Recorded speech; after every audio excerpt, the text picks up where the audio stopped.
Good evening. Tonight, a crime of special significance in the wake of the Snowdrop campaign and the handgun debate. The murder in Kent of an elderly gun club enthusiast with the theft of his collection of firearms. An outrage that's caused a blaze of publicity in Scotland, the killing of Caroline Glachan, the schoolgirl from Bonhill near Dumbarton. And in Lincolnshire, the hunt for the vagrant seen loitering around a village before the rape and death of grandmother Vera Laver. And, as you can see, Aladdin's Cave. In all the controversy after Dunblane over the control of handguns, Kenneth Speakman would have been one of those opposed to any outright ban. He'd held a firearms licence for half a century. He was a prominent member of local pistol and rifle clubs, and even at the age of 84 he was a good shot and an active sportsman. Ironically, he was murdered for his guns on the very night that Parliament was debating firearms curbs. Mr. Speakman had been the official solicitor for the town of Ramsgate in Kent, and he lived on his own in the town since his wife had a stroke and was confined to a nursing home. He'd been to visit her the day he died. Now, these are almost identical to the weapons that were stolen. And this is the man who's tracking down his killer, Detective Superintendent Nick Biddis. And Mr. Biddis, to be honest in this case, there is very, very little for you to go on. How can people help? You see the array of guns here this evening. These represent a selection of guns that would have been stolen, exactly the same as were stolen from Ken Speakman. Except a great number more than these were taken. 12 were taken, and Ken Speakman was killed for those guns. I don't want anybody killed with them. I want them back. And what I'm appealing for tonight is anyone who's got any knowledge, either about the murder or possession of these guns. Someone, I believe, has seen someone in possession of these guns, probably after the murder, not even associated with the murder, but knows where they are, and I want them to give us a call. The fact that people haven't gone for replicas, but for real weapons, does suggest that they're prepared to use them. I believe someone could kill with these guns or seriously injure someone. Now, this visiting card, purportedly from Andrew Morgan, tell me what the significance is of that. This is a solicitor's business card that purports to come from Boys and Morn Solicitors in Margate. That's a real firm of solicitors? They are a real firm of solicitors. They're not involved with this, and obviously they've cooperated with our inquiries, and it's in everybody's interest we try and find the person who had such a card. And Andrew Morgan does not exist. He visited Mr. Speakman there before he died. Right, you know the week that? before Ken Speakman was killed, he had a visitor who said that he was Andrew Morgan working for Boys and Morn. There was a discussion about him, that is Ken Speakman, being a president of a gun club. Clearly that person doesn't exist, and we need to try and find the person, Andrew Morgan, somebody who may have had one of those cards given to them prior to this offence. We'd like that person to come forward as well. So if you know anything about the card, please don't tell us where they're printed. We know that these can be done on automatic machines, all sorts of places, unless you know about this particular card with this name on it. Any way that you can help, if you know anything about these guns, 0500 600 600. There are 40 free call phones here, with detectives waiting now, 0500 600 600. And there are more detectives on the case at an incident room in Kent on 01227 817 028. That's Canterbury, 817 028. Our first reconstruction this month is one of those cases that seems to unite people in grief. Caroline Glachan was the typical girl next door, typical that is for a 14-year-old in Bonhill, just north of Glasgow. That meant on a Saturday night in the summer holidays, sometimes staying out until the early hours. But on the night of Saturday, the 24th of August, something went dreadfully wrong. Cecilia, you're breaking my heart. You're shaking my confidence daily. Oh, Cecilia. Caroline was 14 and she thought she was quite grown up, but she still had a lot of childlike ways. The other side, she was the teenager with the clothes and music and the makeup. Back to bed, someone's taking that place. Cecilia, you're breaking my... She was an affectionate child. She always kissed and cuddled before she went to bed, before she went out. She never failed. She even did it with her grandparents. Caroline, she was unique. She was unique to me. Victor.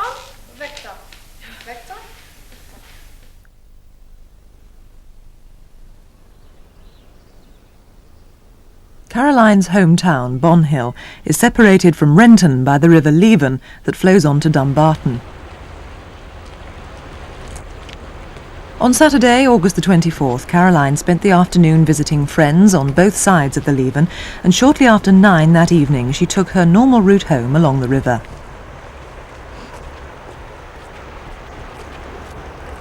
Mum!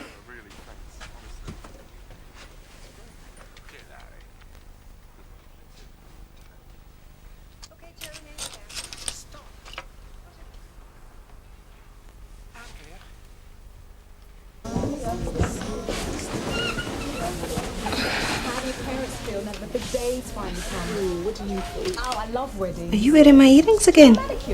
I'm just borrowing them, honey. Honey, me. You know you're not allowed to take things without asking. You never wear them anyway.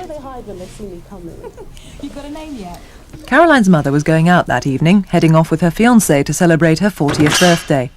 Mind your time. Aye. No, listen to me. You mind your time, lady. I don't want you staying out all night, do you hear me? Aye. Is that my keys? Aye. Right. Have a nice time. Mwah. Enjoy your birthday dinner.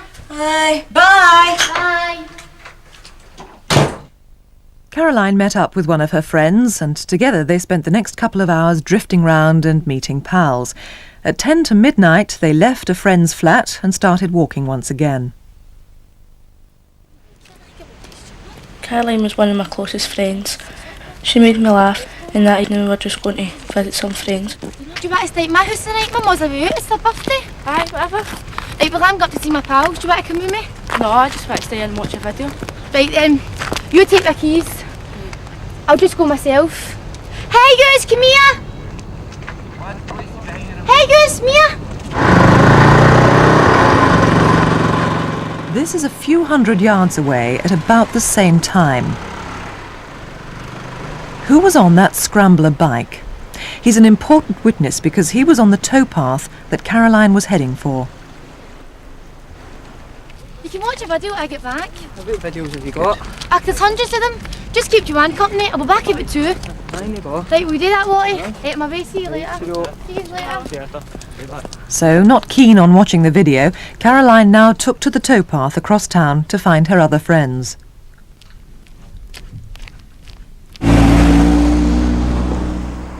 This taxi had just picked up a shift worker from a warehouse beside the river.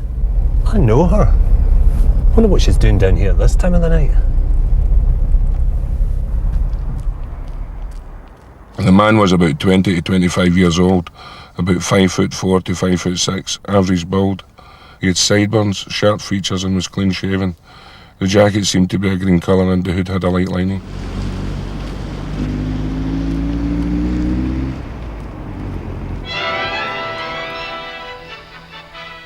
Caroline was due back at 2 o'clock, but I was that tired I just fell asleep before she was due in.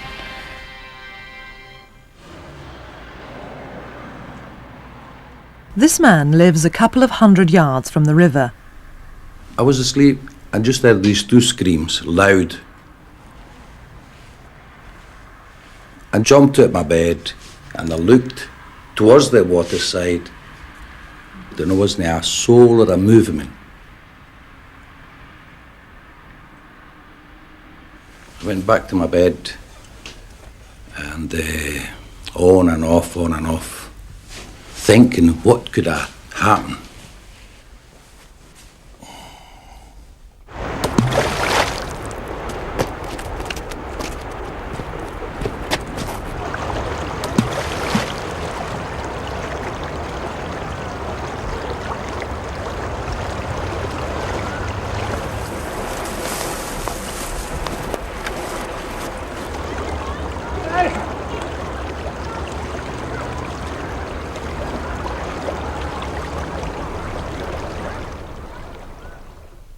Caroline's body was in the water.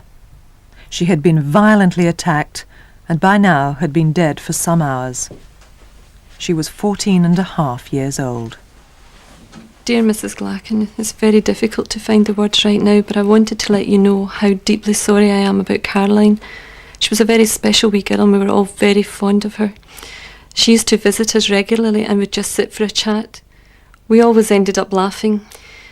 She took a genuine interest in people and we got to know Caroline more than most because of her personality. I miss her terribly and will never forget her.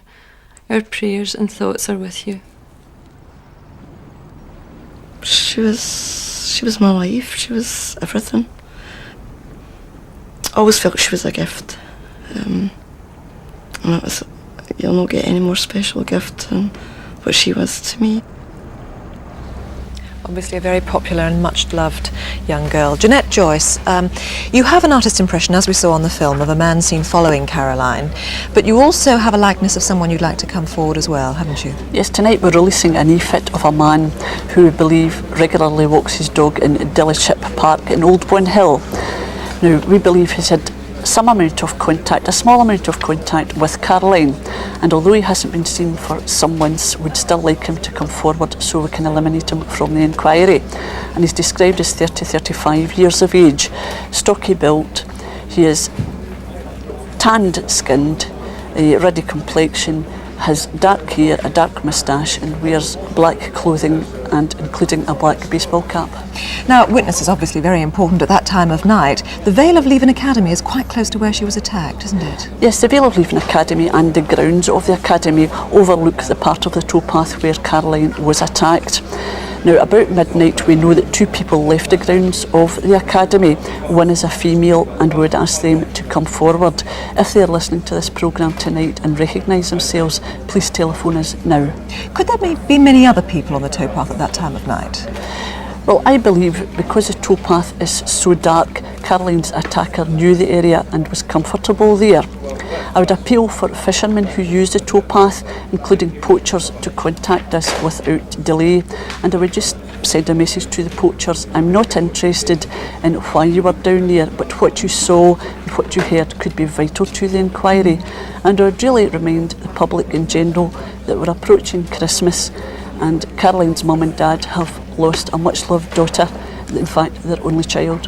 Jeanette Joyce, thank you very much. We're all with you on that. There is also a substantial reward in this case as well. Here is the number: 0500 600 600. There are BBC researchers here along with the detectives. That's 0500 600 600. And there are more investigating officers waiting now in Dumbarton. The number there, if you prefer to call, is 01389 822 000. That's Dumbarton 822 000. And now to a remarkable piece of video. Here's Superintendent David Hatcher. First, a story of bravery and good security systems at a jeweller's in Southall, west of London. For a start, the camera is good. It's well sighted, and we've a good view of these 3 young men, all Asian, all about 18 to 20, and ranging from around 6 foot down to 5'6". The tall one with glasses at the front engages one of the shopkeepers. While the staff are distracted, the man in the feeler jumper has just reached over a cabinet at the side and grabbed a tray of rings. The small man stuffs it up his leather jacket, and they all seem to think it's quite a hoot. Until, that is, they find the alarm's gone off and the front door has been locked. They dump the tray of rings, eventually wrench the door open, and undeterred, the feeler man comes back for the jewellery, but the outraged owner chases him away. Who are they? Call us if you think you know them, 0500 600 600, or you can call the burglary squad in Southall on 0181 574 1212. That's 0181 574 1212. Now, last month we had a lot of calls and there's been a fair bit of progress, but so far only a single arrest. One woman was recognised by a viewer and has been questioned in connection with some frauds. But we've more rewarding news on cases from earlier programmes. You may recall a reconstruction of attacks at Barry in South Glamorgan. Elderly women in a residential close were visited by an apparently charming young man who then bludgeoned them. A Crimewatch viewer, an off-duty police officer as it happens from Worcestershire, identified the man. The reasons for the offender's savagery remain unclear, but he's been sentenced to 4 terms of life imprisonment. And an arrest, this time unconnected with Crimewatch, but it's a case you may well recall. We first reconstructed it 18 months ago. A man from Bridlington has been charged with the murder of Mrs. Margaret Wilson. She was attacked, apparently for no reason, on a country lane in Humberside, while tractor crews looked on in amazement and horror from a nearby field. We'll be able to say more after the trial. Another robbery in Surrey that resembled a Special Forces military assault. Now, we rarely use the terms professional on Crimewatch because there's nothing to be admired about hurting or intimidating people. But this raid was rigorously planned and carefully executed. The gang used techniques that we're obviously not showing in our reconstruction because we don't want to provoke copycat offences. This time, people were traumatised, but no one was physically injured. Even so, live ammunition was recovered from the scene. So this is a gang that was plainly prepared to kill. Yeah, it's all right, isn't it? It's a good one. Interested? He wasn't the type of character you'd expect to come and buy a truck, or even be in the skip game. What you asking for it? I've already a £3,000 offer. 2,750? No, He didn't really come across in his dress. He was dressed too well. He was around about 45, stocky build, about 5'10" height, something like that.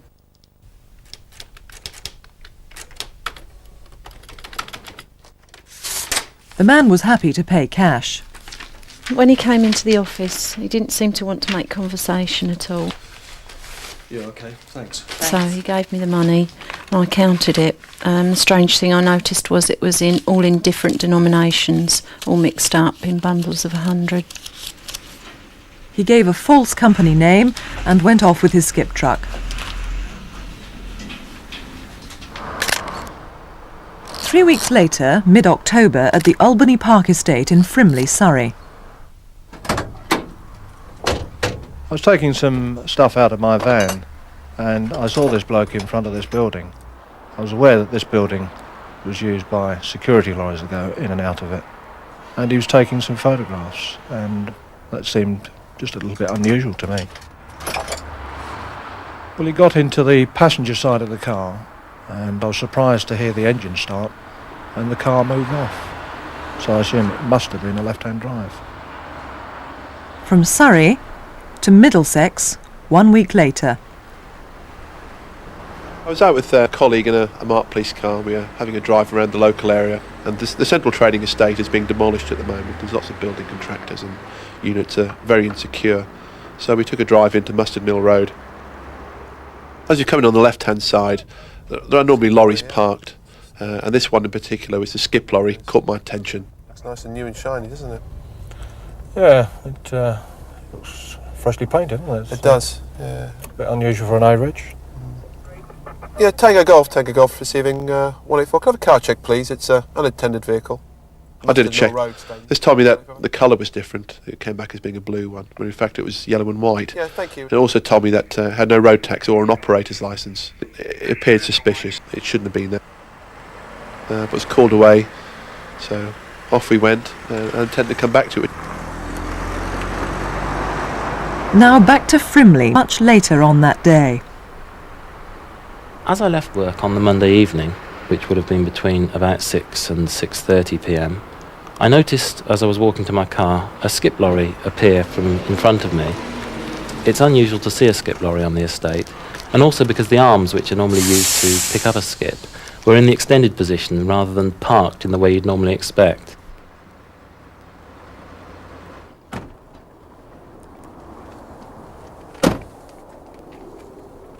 Yeah, there's no tax disc or operator's licence here, John. Very clean, doesn't it? Several times during October, the skip lorry was driven between Staines and Frimley. Have you seen this vehicle on its travels, and would you remember its driver? Thursday, the 31st of October, back in Frimley. Just before 9 a.m, a security van entered the estate, making a routine delivery, unaware that it was being trailed.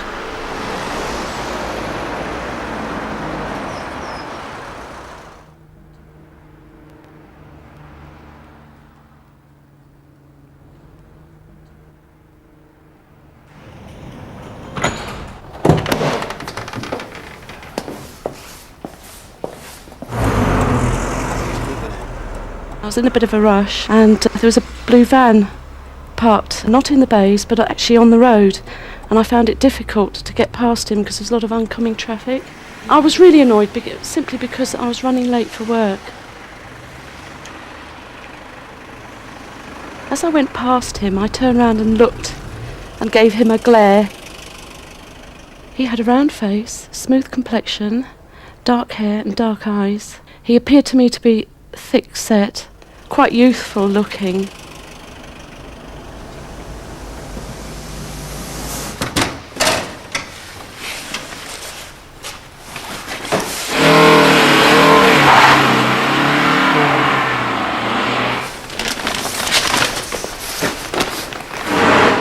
For security reasons, we can't now show details of what followed, but the skip lorry was used to block the only entrance to the estate while the rest of the gang got into the building.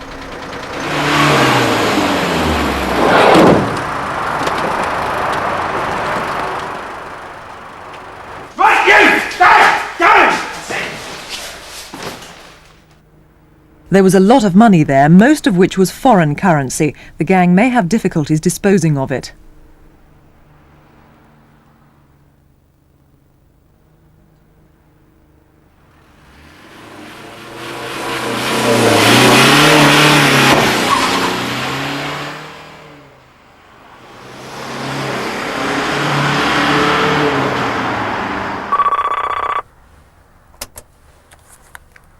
Thank you for calling TNT. How may I help you?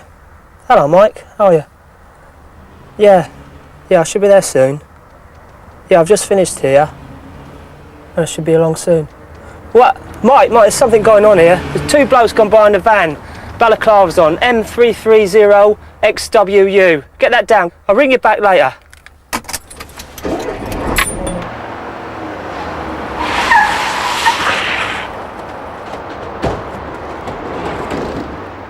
The robbers escaped across a railway line and into a red Toyota van on the A331 Blackwater Relief Road.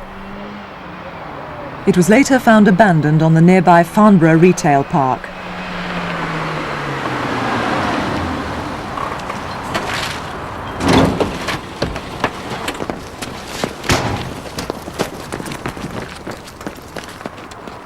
Police believe at least one other vehicle was involved. Did you see the gang make their final escape? Dave Cook, this robbery took just 39 seconds to commit. They knew what they were doing and they were highly dangerous, weren't they? They certainly were. It should be emphasised that these guns were real and have killed. There's a substantial 5-figure reward for information, which we hope will encourage people to come forward and name these people. So what do we know about the gang so far? There's at least 4 men. We believe that we've got southeast London connections, either at Kent or Essex. We have got a good description of one of the robbers. He was the driver of the blue Nissan van.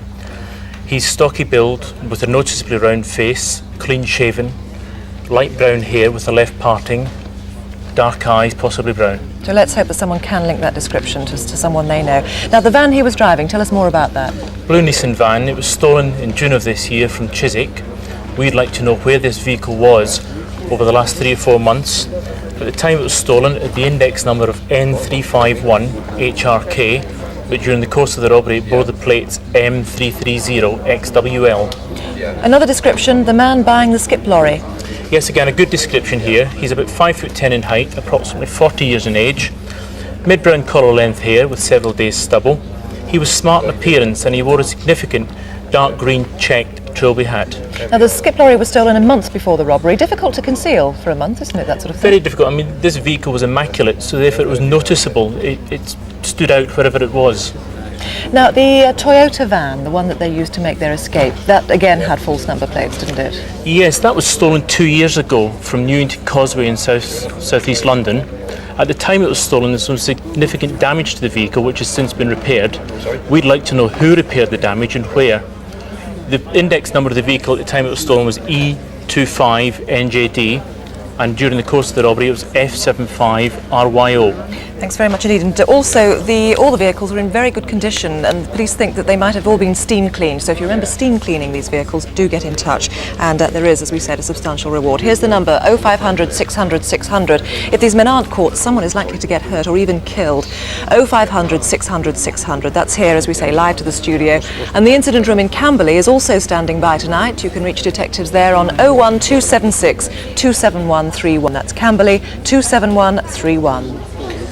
Now an appeal on a series of disturbing attacks which have been going on for about 18 months. They've taken place just north of Doncaster. The victims are all women. There is no apparent motive. But there's a man out there who is plainly demented and his attacks are getting worse. In his last outing, he almost killed someone. Now, I say he's plainly demented. As you'll see, no rational person would act as he does. But on the evidence of other cases, it's quite likely, if it is someone you know, you might think him quite normal and find it hard to believe he could act as savagely as this. Indeed, because of the savagery and intensity of his violence, there's not much we can reconstruct. This is Addick railway station on the main line linking Doncaster and Leeds. 17 months ago, on the evening of Friday the 28th of July, a 19-year-old was walking home along Church Lane. The road runs over the railway line by Addick station and on into the village. As the student walked over the footbridge, she heard footsteps behind her, and then a man asked her for the time. As she answered, he battered her repeatedly over the head, perhaps with a mallet. Then, worried by her screams, he ran off. He's probably in his 20s. He has fair to brown hair, slim build and glasses, and the victim said he reminded her of Eddie the Eagle. He may have driven there, and we may even have hazy pictures of him. This is Addick Station car park just below the footbridge. Around 9:37, a car arrived and someone walked towards the platform. But who? And why? No trains were due. And by 9:43, just after the attack, the car had gone. Then, 10 months later, in May this year, and 1.5 miles away in Bentley, in Arthur Avenue. Just after 10 in the evening, a man was seen outside the Jet Cricket Club. Witnesses thought he looked a little bit drunk. About 20 minutes later, a schoolgirl was walking down the avenue towards Arthur Avenue when she caught sight of a man crossing to her side of the road. He was near the Bentley Miners Welfare Club, known locally as Whispers. Moments later, as the girl went across the road, the man asked her for the time. When I first saw my daughter after the attack, I couldn't believe it. It was like something out nightmare, really. The cuts, the bruises, the blood everywhere. Nobody would believe the shock I felt that day. My first fear was, would she still have her on sight? 40 minutes after the attack, a similar-looking man was seen hanging around in Arthur Street. Then, 3 months later, again in Bentley. I was walking down Arksey Lane. I was on my way to work. It was about 6:30 on Sunday morning. Going towards Soper's Corner, I saw this young man who was turning round and shouted, but nobody was there. I carried on walking and turned left onto the avenue. When I reached the end of the houses, there's an alley, and I saw this same man. Excuse me, have you got time, please? Just gone 25 to. As I was struggling to get away, I saw him get a metal bar out of his coat. He hit me at the back of the head and I fell to the floor. He kept pulling me back to him and hitting me. And all I could think was that he was going to kill me. After the first few blows, I couldn't feel him hitting me, but I could hear it. I could hear him crack on my head when he hit me. And I could feel blood running down my face. I knew that I got to stay conscious because I felt that if he knocked me out, if I was unconscious, that he would kill me. My concern is that the level of violence used by this man is escalating. He's progressed from using a blunt instrument to a metal bar. I believe he's a local man. He knows the back alleys of Bentley quite well. The avenue itself is a dead end. It leads to some woods and a disused colliery. So the only reason he can be there is he either lives in the area or is visiting someone there. I think someone is trying to shield him, and I urge them that if they do know who he is, to come forward and let us know before any further serious attacks take place. All the victims got a good look at their attacker. Here are their descriptions.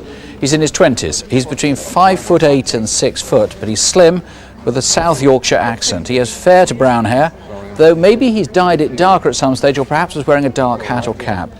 It's possible another very serious attack was caused by the same man. That took place in Ascot 10 days ago. Incidentally, until he's caught, the best defence against him seems to be to scream and fight him off. But better still, we hope to find out who he is tonight. Here's the number, don't hesitate to call 0500 600 600, or you can call the Instant Room on another free call number 0500 400 200. That's 0500 400 200. Now with some more revealing frames from video cameras, here's Superintendent David Hatcher again. Not security video, but some footage from a home movie camera. This man is called Tony, or at least that was his name at a party in October in Plumstead, southeast London.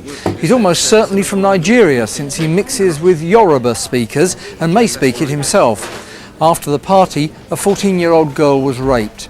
If you know him as Tony, or indeed by any other name, we need to speak to him urgently, so call us straight away on 0500 600 600. That's 0500 600 600. Or you can call the local police station on 0181 284 9414. That's 0181 284 9414. And now some more conventional video. This comes from an off-licence in Southport, Lancashire. The man takes out a stolen credit card, and it's one we suspect he used on a total of 82 occasions. His name is Robert Macaulay. He has a Belfast accent, he's 35, heavily built, and he has connections in Essex and Glasgow. Here he is again. It's the same day, but this time at Garstang in Lancashire. And again, here he is the next day at Standish in Manchester. 0500 600 600 is the number to call, or you can call the local police on 01772 618 973. That's Preston 618 973. Well, the phones have been busy already on the Kenneth Speakman murder. 2 callers suggesting the name of the man who may be the bogus solicitor. 1 man suggests he may actually have bought one of the guns that was stolen. Very strong leads on the identity of the people mentioned in the Caroline Glachan murder.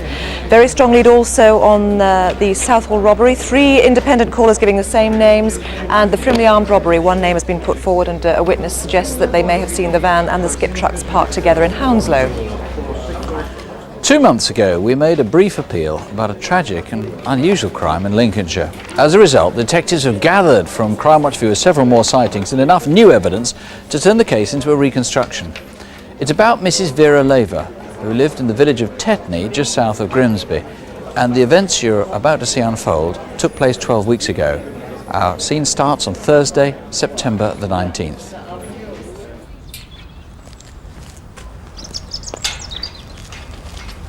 Mum lived in Tetney about 47 years, and most people knew who my mum was. Hi Mum, you okay? I'm fine. On the Thursday morning, I come round because she'd got this letter from the gas board and it was worrying her. Of course not, Mum. She was a very caring person. She had a very generous nature, and she was a lovely mum, and she liked having all the family around her. Well, that's sorted out then. What do you want done about this one? Do you want it thrown out? Oh, no. You fill it in if you want to. I normally go through a mail, and there was this shopping survey. I was going to post it when I left, but I forgot, so it got left on the table.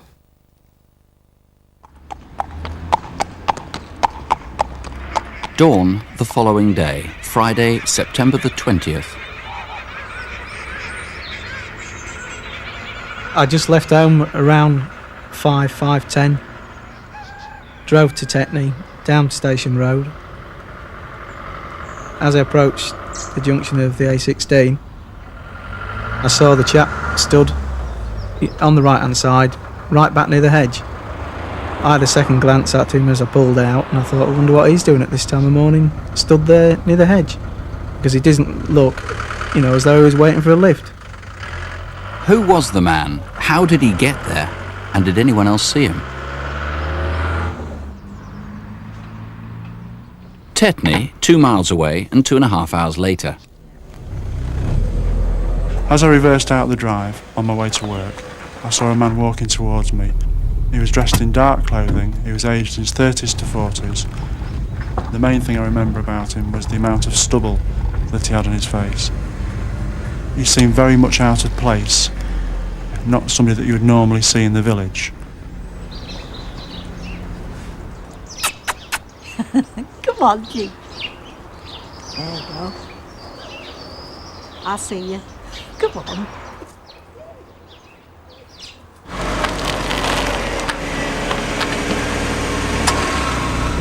Just around the corner from Vera's house, a neighbour noticed two men. One was rough-looking, the other was smart and walking a dog. Who was he? He could be an important witness. Further down the road, the scruffy man was seen again. I was just getting dressed and I saw this guy and I thought, I've never seen him before around here. He was about 5'11" to 6 foot tall, of normal to stocky build, rough looking. He had dark wavy hair and he had a bit of stubble on his face, quite a pale complexion.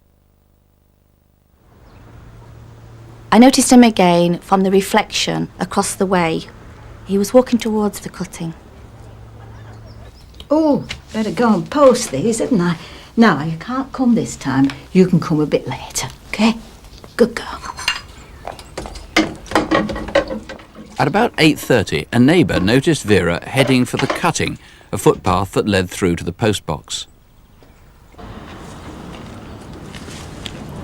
The cutting is quite a busy thoroughfare between gardens through the village. Morning.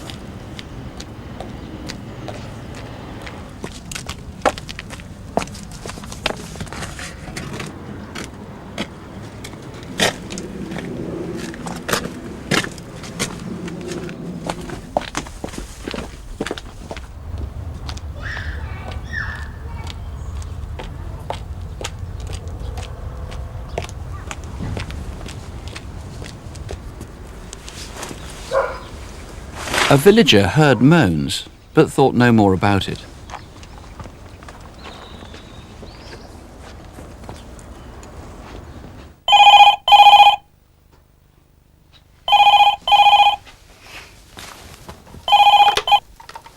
Techni 298394. I went to post the letters down the footpath and I was attacked.